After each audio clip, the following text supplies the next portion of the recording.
Hai pengikut Nabi Muhammad yang berharap syafaatnya,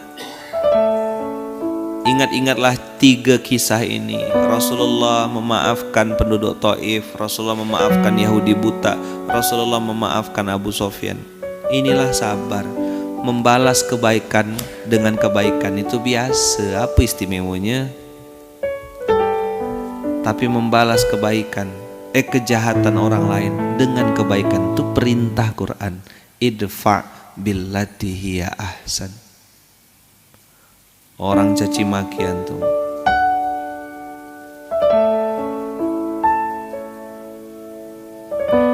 kenapa memaafkan itu berat, Ustaz?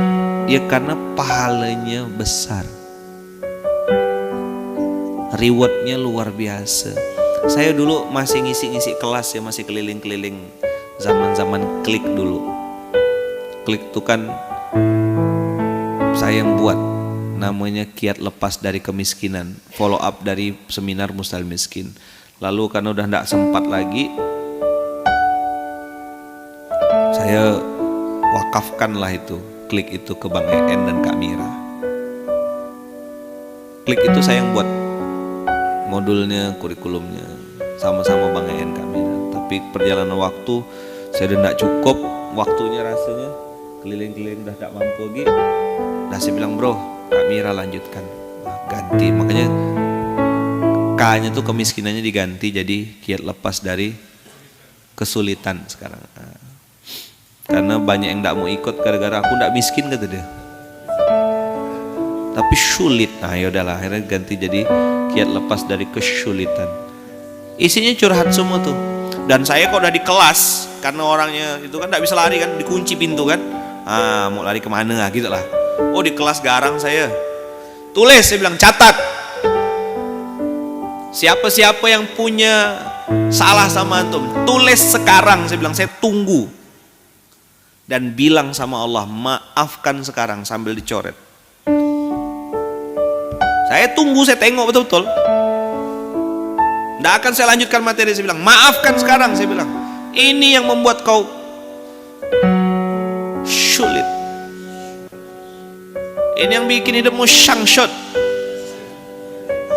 Apa sangshot, Ustaz? Oh iya lupa, saya lagi di Jakarta. Artis-artis tuh, teman-teman awal-awal tuh ya, saya kincah betul di kelas Ustaz saya kan. Tak ada ampun. Maafkan, saya bilang, maafkan. 2 alasan kenapa kita memaafkan. 1, kita memaafkan karena Allah Maha Pengampun. Yang kedua, kan Allah tuh mengampuni kalau kita manusia memaafkan. 2, kita meniru Rasulullah Sallallahu Alaihi Wasallam. Saya bilang maafkan, saya tunggu.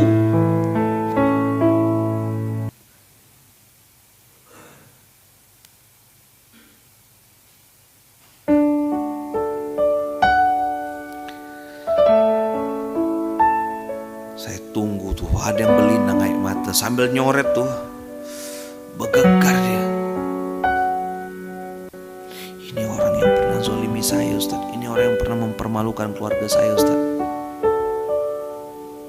Saya bilang, maafkan karena Allah. Dicoret.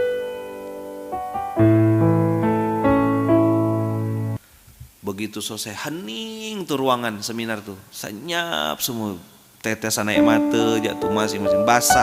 Di kertas itu tuh netes air matanya gitu.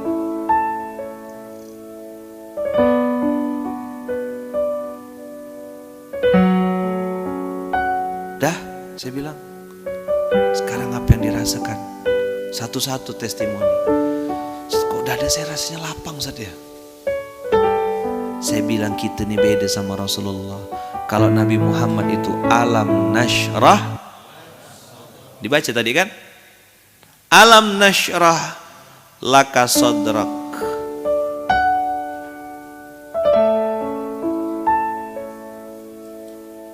Sudah kami lapangkan dadamu. Alam nashrah laka sadrak. Nabi Muhammad dilapangkan dadanya sama Allah. Kita bukan Nabi Muhammad, maka ngikut Musa. Rabbish rahli sadri wa yassir li amri Maka tadi saya bilang, ya Allah, saya sudah memaafkan si fulan, si fulan, si fulan, si fulan. Saya memaafkannya karena Engkau ya Allah. Dah, close. Langsung ringan. Mau maafkan karena apa lagi? Saya memaafkan ya Allah karena saya ini orang baik. Enggak. Saya maafkan karena saya benar. Enggak. Saya memaafkan karena Engkau ya Allah. Kau Maha Pengampun, masa hamba tak memaafkan. Sesederhana itu aja. Saya bilang kemarin kan, satu hari sebelum hari ini hari Ahad kemarin, tanggal 22. 23 ya, rahmukallah. Tanggal 23 kemarin. 23, 2 hari yang lalu itu saya distribusi hamba Allah istimewa. Pada cium tangan, peluk, doakan. Tapi tahu antum, saya bilang di hari itu ada orang caci maki saya di WA. Bes, jangan cuma pandai ngomong aja, ceramah, ngomong gitu. Saya pilih apa? Saya bilang, iya saya salah, maafkan saya. Kok saya mau serang? Pakai pas tretan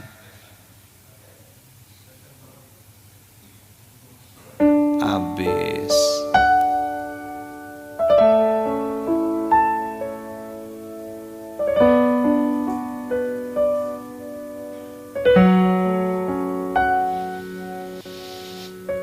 Dah, maafkan karena Allah.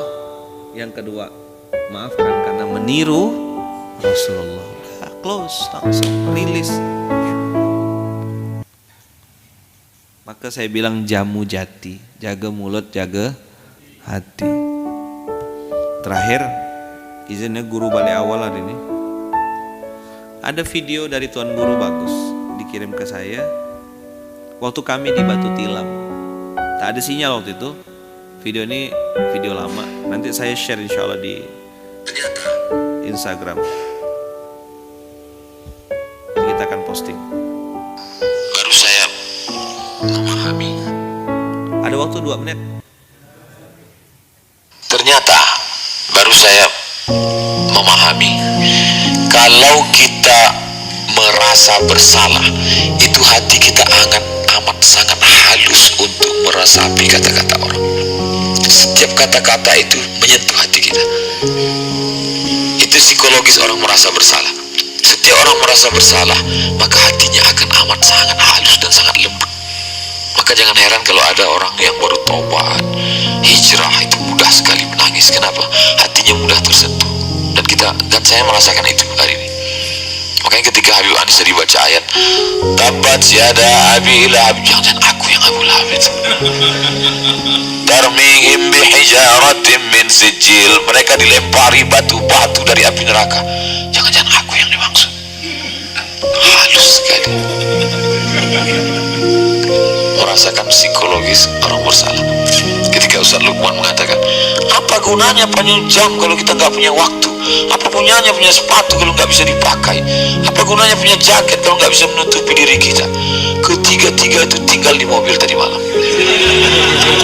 Jam tinggal, sendal tinggal, jaket. Dalam hati, kok mengena sekali. Psikologis itu. Apalagi Ustaz Salim berulang kali mengatakan afala taqilun. Walaupun saya menghadap ke sana, seolah-olah ke telinga saya kata-katanya, seakan-akan dia mengatakan, apa kamu gak punya otak ngajak kami kemari? Kemana akal kamu? Halus sekali. Apalagi Habib Ja'far mengatakan seorang perempuan yang hamil 8 bulan. Jadi artinya kami ini kan orang yang lemah, seperti perempuan yang hamil 8 bulan. Kami ini orang kota loh Soman, bukan seperti kamu Ustaz Utan. Makanya kamu gak diterima Singapura. Kami ini perjalanan kami ini ke Amsterdam. Apa kamu gak tahu kami ini Ustaz internasional? Jadi rupanya kalau kita merasa bersalah itu, hati kita tuh jadi halus, lembut, dan pikiran kita tuh jadi kemana-mana. Overthinking jadinya. Oh begitu ternyata rasanya orang-orang yang bersalah itu. Di buku Muslimin miskin itu ada saya tulis. Merasa berdosa, merasa bersalah itu jauh lebih baik ketimbang merasa benar. Karena ketika kita merasa bersalah, kita akan mudah muhasabah, introspeksi.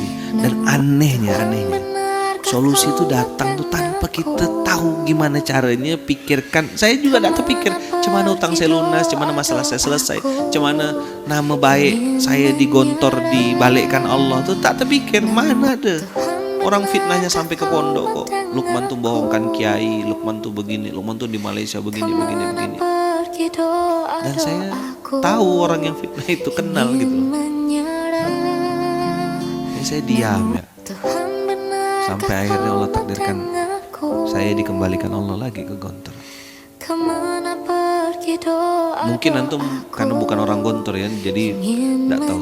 Kalau anak Gontor tahu bagaimana bergengsinya tanda kutip mengisi pembekalan siswa kelas 6. Ayo, mana anak Gontor? Anak Gontor. Gak usah air ya. Itu ngisi pembekalan kelas 6 tuh kalau bagi anak Gontor gimana? Prestis banget. Kenapa? Karena yang ngisi tuh Hidayat Nur Wahid, Samsudin, Hasyim Muzadi, alumni-alumni yang dianggap berhasil di luar itu diminta ngisi di pembekalan siswa akhir kelas 6. Nah, Lukmanul Hakim yang nonton tengok ini itu 2012, 2010 tuh difitnah habis-habisan. Diceritakan aib-aibnya di Gontor dan saya diam.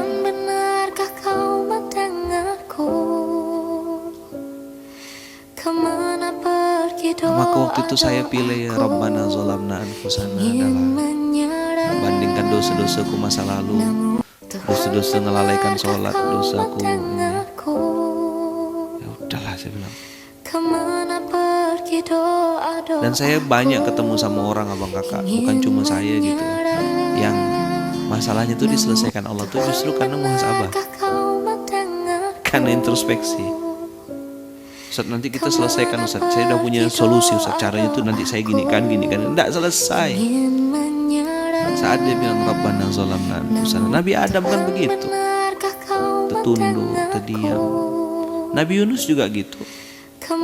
La ilaha illa anta subhanaka inni kuntu minaz zalimin. Nabi Yunus tuh bisa loh nyalahkan umat itu. Umat aku bengal ya Allah, tak mau dengar. Lain yang suruh, lain yang dikerjakannya. Tak apa-apa yang dikerjakan umatku. Baper Nabi Yunus, ditinggalkan umatnya, marah Allah. Masuk perut ikan. Maka kalau antum berharap materi baru di SMK ini, antum salah duduk, antum cari pengajian lain. Di SMK ini tidak ada materi baru, itulah dia. Gimana mengulang-ulang episode ikhlas, gimana mengulang-ulang episode ridho, gimana mengulang-ulang episode sabar, gimana mengupgrade keikhlasan, mengupgrade ridho kepada Allah, mengupgrade sabar ketika ada kebaikan kita justru dibalas dengan keburukan oleh orang lain, dan kita tetap memilih untuk membalas dengan kebaikan.